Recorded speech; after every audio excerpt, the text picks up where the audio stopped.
Hello, friends. Welcome and thank you for joining. Today, we're going to dive into one of the most epic and meaningful stories from the world of mythology, the creation of the world in Greek mythology, world in Greek mythology.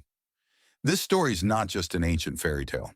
It's full of symbolism, personification of the forces of nature, and with symbolism, the personification of natural forces, and the struggle between cosmic beings that shape the universe as it is, that shape the universe as we know it. Get ready to explore from the initial void called chaos to the emergence of the gods and the birth of a colorful world. The gods and the birth of a world of color and wonder. Let's get started this journey. Before the heavens stretched out, before the earth solidified, before there was light or sound, the universe contained only one thing: chaos.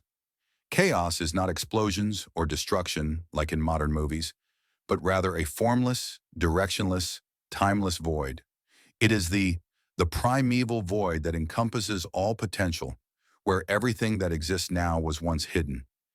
In that uncertainty, there is no sky that looms, no seas roar, not even time has begun. Chaos is the first abode of all possibilities, a silent chaos that silently waits to give birth to something. Then, from that seemingly eternal void, slowly the first entities emerge, primordial beings that are not created, but rather simply materialized as part of the nature of chaos. Chaos. The first to appear was Gaia, the earth. She was the first form of something real and solid. Gaia was not born of anyone. Gaia was not born of anyone. She simply existed as a vast and solid land, full of love and strength. Strength. In her, all life forms will one day grow. She is not only a place to stand, but also the mother of all beings that will live. Live. Along with Gaia came Tartarus, an abyss that is very deep and dark, even farther than any place can be reached. Reach. Tartarus was not only a place, but also an entity itself. Dungeon of the world that would later become the prison for the Titans and the place of suffering for the souls of the damned.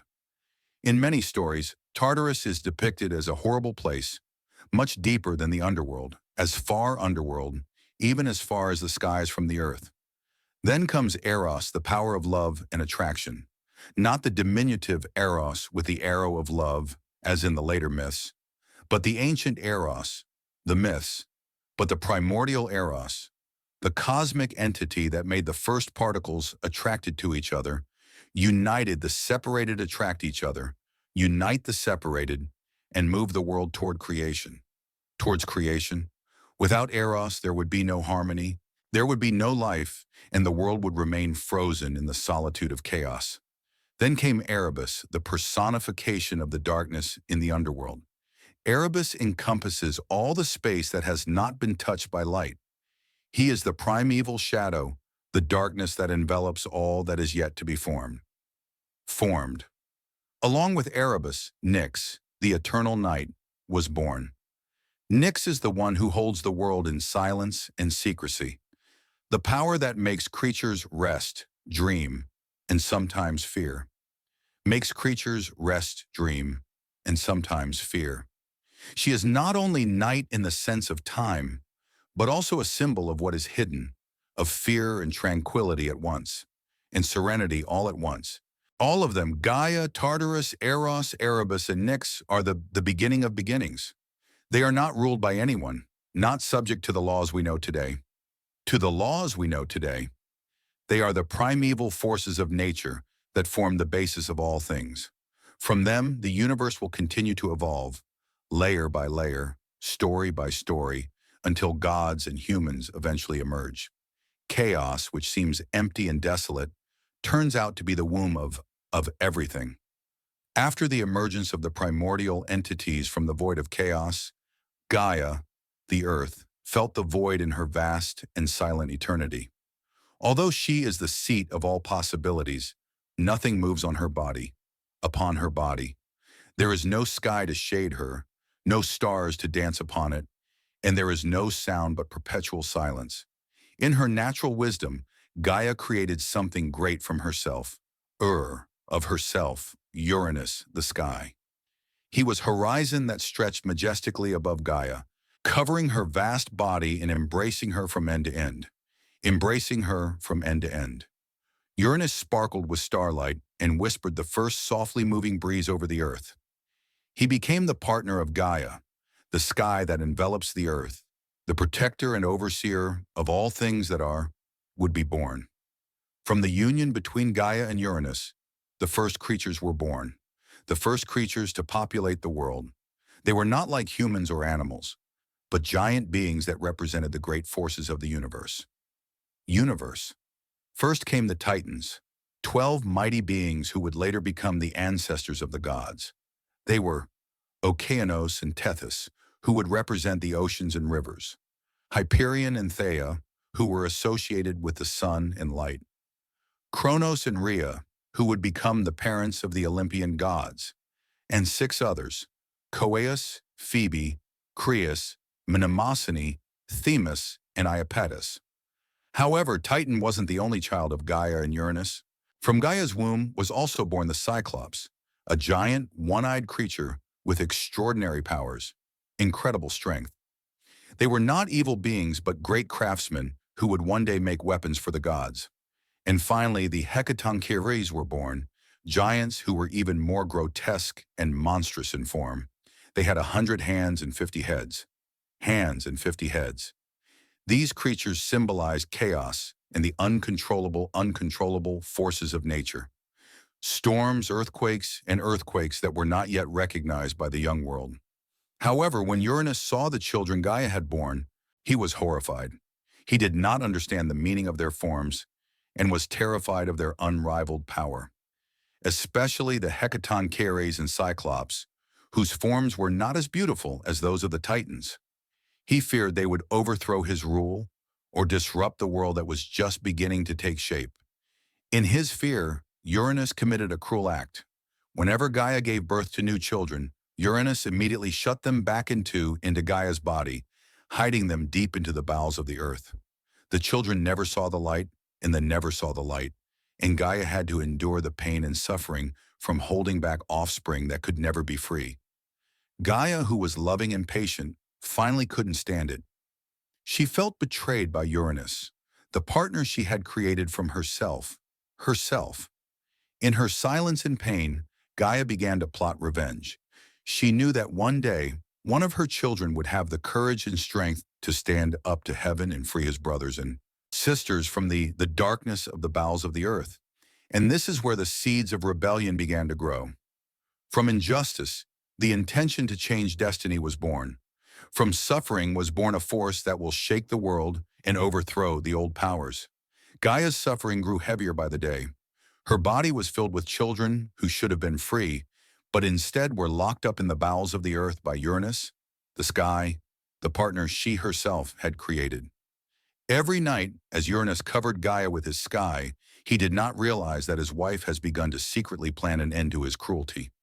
In that wounded silence, Gaia creates a weapon, a scythe of adamantine stone, a cosmic metal that is very strong, powerful cosmic metal. She summoned her children, the Titans, and whispered a plan of rebellion. Someone must overthrow Uranus to set them all free. However, fear has taken root in the hearts of the Titans. They trembled at the thought of fighting their own father, the almighty ruler of the heavens, almighty ruler of the heavens. Only one of them dared to raise his head, Cronus, the youngest Titan, cunning, ambitious, and determined. He had great power, but more importantly, he thirsted for power. "I will do it, mother," Cronus said. "I will free my brothers and topple father from his throne." Gaia hid Cronus and gave him a sharpened scythe of her creation. That night, as Uranus descended to envelop Gaia as usual, Cronus waited in the shadow of his mother's body. When Uranus was caught off guard, Cronus ambushed. With his scythe, Cronus attacked his father, cut off Uranus's genitals, and threw him backwards, into the sky, and finally into the sea. Uranus's screams echoed throughout the universe, and the heavens no longer embraced the earth as they once had. No longer embraced the earth as it once had. That's when the first separation between heaven, a pivotal moment in the creation of the cosmos. From the blood of Uranus that spilled and drenched Gaia's body, dark yet sacred new beings were born. Erinyes, the gods of vengeance, also known as the Furies, winged creatures who hunt murderers and oathbreakers, giant or giants, huge and powerful beings who would one day challenge the gods of Olympus in a great war. Meliae, tree nymphs born from the power of soil soaked in divine blood. Divine blood. Meanwhile, the thrown genitals of Uranus fell into the ocean and floated on the sea foam, forming a magical vortex. From within the froth, there slowly emerges a marvelous female figure, beautiful, majestic, and luminous. She steps out of the sea, standing on a giant seashell, wind and waves accompanying her. And waves accompany her. She was Aphrodite, the goddess of love, beauty, and desire. It is said that when she appeared, flowers bloomed wherever she set her feet, and even the gods were mesmerized by her beauty. Although she was born of violent event, Aphrodite brought love and attraction into the young world, perfecting the elements of the young world, perfecting the elements of the universe that had begun to take shape. Uranus, now overthrown, fled to the most distant far corner of the sky and never returned to rule the earth. Before he left, he cursed Cronus, that one day Cronos' own son would do the same to him, deposing him from power as he had overthrown his father. And thus Cronus became the new king of the world, the Titan, ruling heaven and earth with his brothers. And yet the seed of fear had been planted. The curse would continue to haunt him, and history would repeat itself in a far greater way. History would repeat itself in a far more devastating way. After bringing down Uranus, Cronus ascended the throne as ruler of the universe.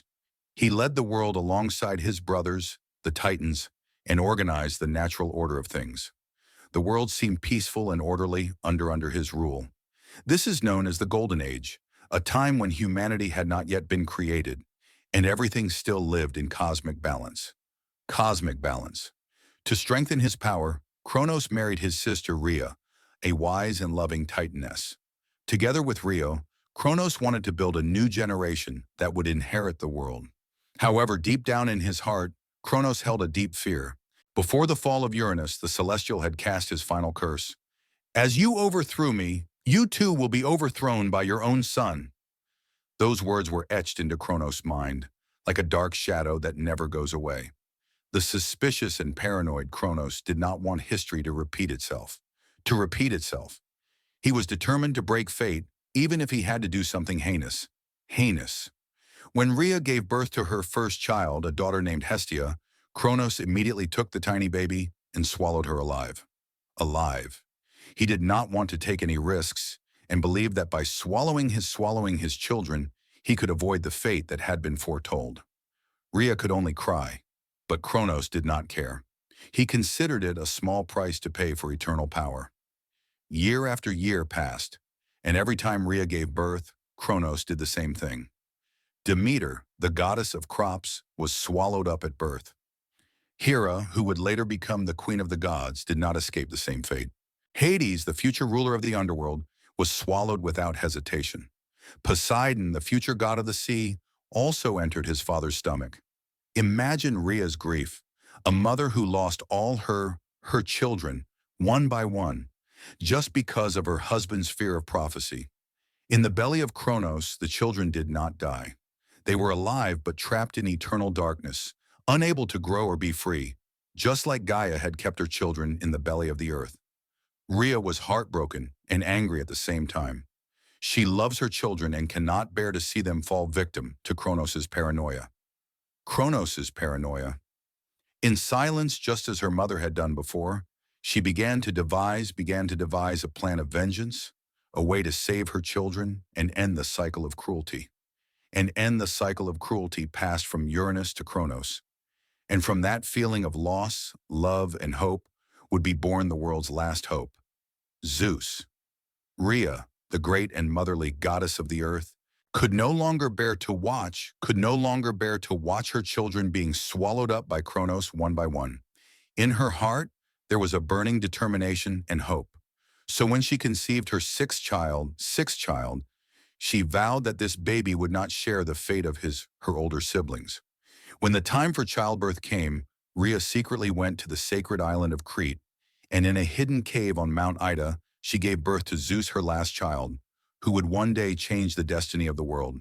To deceive Cronus, Rhea wrapped a huge stone in a baby's swaddling cloth and handed it to her suspicious husband. Suspicious husband. Without hesitation, Cronus swallowed the stone, thinking it was his youngest child. His youngest child. He was satisfied, thinking all threats had been eliminated. Meanwhile, Zeus was secretly raised in a secret cave by a nymph named Amalthea, who nursed him with the milk of a sacred goat. The Curetes, armed guards, danced and stomped around the cave, stomping around the cave to keep the sound of Zeus's cries from reaching the ears of Cronus. Cronos's ears. With nature's protection, Zeus grew up big, strong, and wise, endowed with powers that no creature had ever possessed before. As an adult, Zeus knew that his time had come. He left his hiding place and devised a plan to overthrow his father. His father. With the help of Metis, the goddess of wisdom and trickery, he concocted a potion that would force Cronus to vomit up the children he had swallowed. Zeus approached Cronus and gave him the potion, which he mixed in a drink. As soon as Cronus took a sip, his body rebelled. He vomited one by one, expelling Hestia, Demeter, Hera, Hades, Poseidon. Miraculously, they all came out alive and immediately joined Zeus. Now the six brothers are united with a burning passion and vengeance to overthrow the old powers and establish a new order. Then came the Titanomachy, the great war between the gods of Olympians led by Zeus and the Titans led by Cronus. The war lasted 10 years, shaking the entire universe. The mountains collapsed, the seas raged, and the sky was split apart by lightning and fire. The Titans fought with primeval strength, yet the young gods had unparalleled courage and ingenuity. Zeus also released the Cyclops from Tartarus, the one-eyed creatures who had been imprisoned by Cronus. In return, the Cyclops gifted Zeus with a powerful lightning weapon, the thunderbolt, which later became the symbol of his power. Hades was given a helmet of darkness that could make him invisible, and Poseidon got the trident, which could shake the seas and the earth. With these new powers, they were finally able to defeat the Titans. Cronus and his allies were overthrown and banished to Tartarus, locked behind an iron gate guarded by the Hecatoncheires, giants with 100 hands. After the victory, the young gods divided power among themselves. Zeus became the ruler of the sky and king of the gods. Poseidon ruled the seas with his great trident. Hades ruled the underworld and the spirits of the dead. Thus ended the reign of the Titans, and a new era began, the era of the Olympian gods, who would shape the great stories in Greek mythology for centuries to come.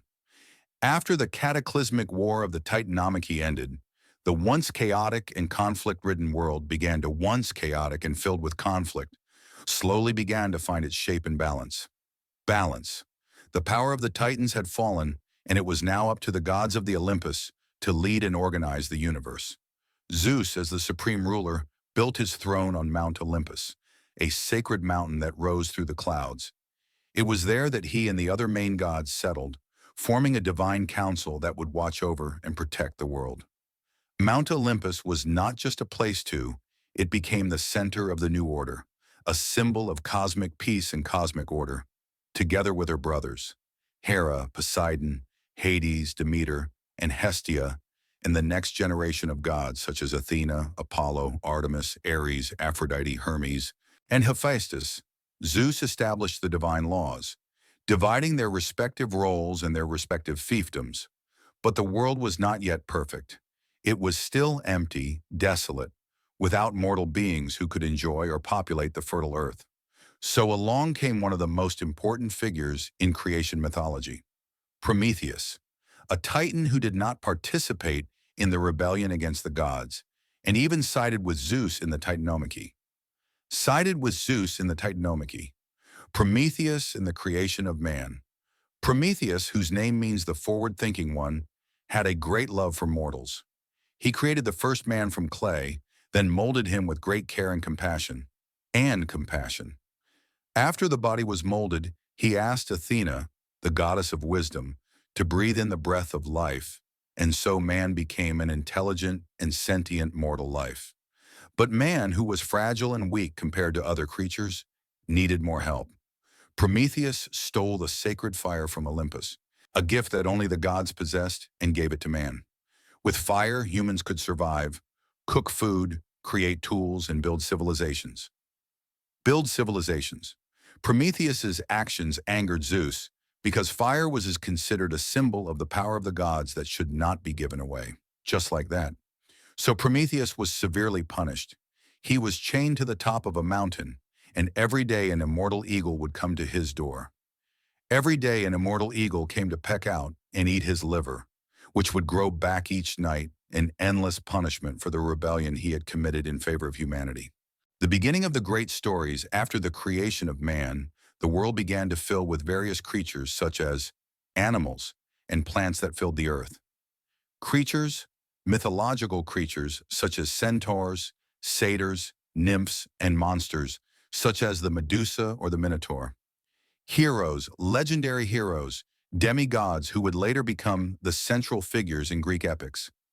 As the world began to fill in and become organized, Greek mythology also shifted from creation stories to stories about the lives of the gods, the adventures of the gods, human adventures, and the battle between good and evil, between fate and choice. Between good and evil, between fate and choice. This was the time when characters like Heracles, Perseus, Odysseus, Achilles, and Theseus would emerge, filling the world with myths, heroes, and legends. With myths, heroes, and legends that would continue to be told for generations to come. Thank you for accompanying us on our journey through the story of the creation of the world in Greek mythology.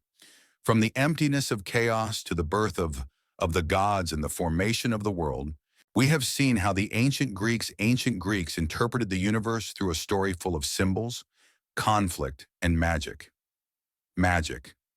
May this story not only broaden our horizons, but also inspire us to see the world in a deeper and more meaningful way.